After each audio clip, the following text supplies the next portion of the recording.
கர்த்தருடைய பரிசுத்த நாமத்திற்கு மகிமை உண்டாகட்டும். இந்த காலை வேளையிலே ஒரு வேத வசனத்தை வாசிக்கிறேன். அது ரோமர் 8ஆம் அதிகாரத்தின் கடைசி பகுதி.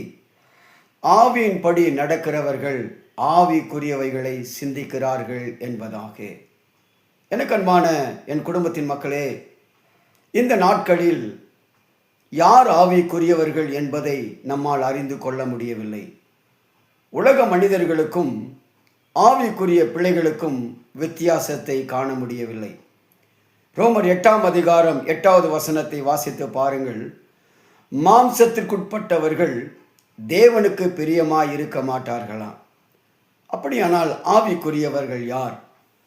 ஆவியானவரின் வழிநடத்துதலின்படி எல்லாவற்றையும் ஆராய்ந்து சிந்தித்து நன்மை தீமைகளை அறிந்து தேவ சத்தத்தை கேட்டு தேவ சித்தத்தை செய்கிறவர்களே ஆவிக்குரியவர்கள்.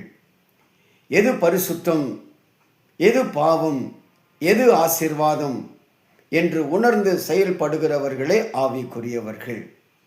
ஆதாம் ஏவாள் சிந்திக்க தவறினார்கள், சாபத்தை பெற்றுக்கொண்டார்கள். யோனா சிந்திக்க தவறினான், மீனின் வயிற்றுக்குள் போனான். தாவீது சிந்திக்க தவறினான், பெற்ற பிள்ளையை அவன் பறிகொடுத்தான். தேவ பிள்ளையே, தேவ சத்தத்தையும் தேவ திட்டத்தையும் ஆவிக்குரிய பிள்ளைகள் அறிந்து கொள்ள வேண்டும். பவுல் சிந்தித்து பார்த்தார். தேவன் எதற்காக அவரை பெயர் சொல்லி அழைத்தார், எதற்காக வல்லமைகளை தந்தார் என்பதை அவர் உணர்ந்து பார்த்ததினாலே, தேவனுடைய அழைப்பை உணர்ந்ததினாலே வல்லமையான ஊழியங்களை அவர் செய்தார். எனக்கு அன்பான தேவ பிள்ளையே, நாமும் சிந்தித்து பார்த்து செயல்பட வேண்டும் என்று ஆவியானவர் உணர்த்துகிறார். ரோமர் 8ஆம் அதிகாரம் 9வது வசனத்தை சற்று வாசித்து பாருங்கள். தேவனுடைய ஆவி உங்களில் வாசமாயிருந்தால் நீங்கள் மாம்சத்திற்குட்பட்டவர்களாயிராமல் ஆவிக்குட்பட்டவர்களாயிருப்பீர்கள். கிறிஸ்துவின் ஆவி இல்லாதவன் அவருடையவன் அல்ல என்று வேதம் சொல்லுகிறது. எனக்கு அன்பான என் குடும்பத்தின் மக்களே, நாம் உணர்ந்து சிந்தித்து பார்த்து செயல்பட வேண்டும். தேவ பிள்ளைகள், ஊழியர்கள், சபைகள் சிந்தித்து பார்க்க தவறினால் பிசாசானவன் குடும்பங்களுக்குள்ளே, திருச்சபைக்குள்ளே, ஊழியர்களுக்குள்ளே, தேவ பிள்ளைகளுக்குள்ளே களைகளை விதைத்து சிதறடித்து இட செய்வான். 1 பேதுருவின் புத்தகம் 5ஆம் அதிகாரம் 8ஐ வாசித்து பாருங்கள். பிசாசானவன் கெச்சிக்கிற சிங்கத்தை போல எவர்களை விழுங்கலாம் என்று சுற்றி திரிகிறான் என்று வேதம் சொல்லுகிறது. ஆவிக்குரியவர்கள் தங்கள் வாழ்க்கையை ஆவியானவருடைய கரத்திலே ஒப்பு கொடுக்க வேண்டும். எனக்கு அன்பான தேவ ஜனமே, ஆவியானவரின் வழி நடத்துதலுக்கு நம்மை பூரணமாய் ஒப்பு கொடுப்போம். 1 கொரிந்தியரின் புத்தகம் 11ஆம் அதிகாரம் 31வது வசனத்தை வாசித்து பாருங்கள். நம்மை நாமே நிதானித்து பார்த்தால் நாம் நியாயம் தீர்க்கப்படும் என்பதாக. தாவீது தேவ சமூகத்தின் தன்னை தாழ்மைப்படுத்தி சிந்தித்து பார்த்தான், ஜெயத்தை சுதந்திரித்து கொண்டான். நாமும் இந்த காலையில் நம்மை தாழ்த்துவோம்.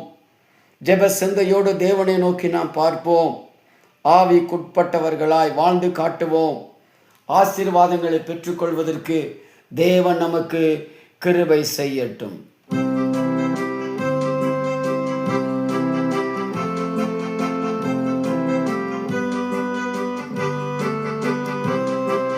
பலனொன்றும் இல்லை தேவா, ஆவியால் பலப்படுத்தும். சத்துவமில்லாத எனக்கு சத்துவம் தந்தருளும். பலனொன்றும் இல்லை தேவா, ஆவியால் பலப்படுத்தும்.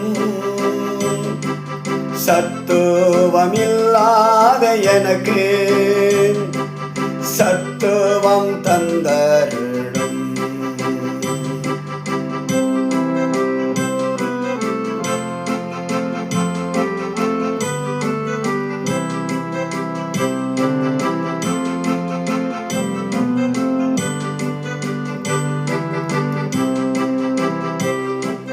மானின் கால்களை போல என் கால்களை பலப்படுத்தும். வாய்களை திறந்து கேட்போம். மானின் கால்களை போல என் கால்களை பலப்படுத்தும். நூனின் குமாரனை போல என்னையும் பலப்படுத்தும். நூனின் குமாரனை போல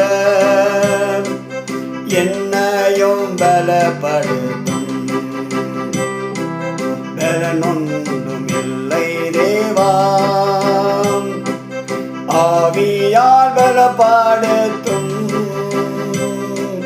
சத்துவமில்லாத எனக்கு சத்துவம் தந்தருளும். சாத்தானை எதிர்க்க எனக்கு பலன் தாரும் ஆண்டவரே. சோதனைகளை ஜெயிக்க உடைய பரிசுத்தாவின் வல்லமை எங்களுக்கு தாரும். இந்த மாய உலகத்தில் நாங்கள் வீழ்ந்து போகாமல் உம்முடைய கிருபையை பெற்றுக்கொண்டவர்களாய் ஆவியானவரால் நடத்தப்பட உடைய கரத்தில் எங்களை ஒப்பு கொடுக்கிறோம் அப்பா. சுய பலத்தினாலே ஓட முடியாது, எங்க கால் பலத்தினாலே ஓட முடியாது.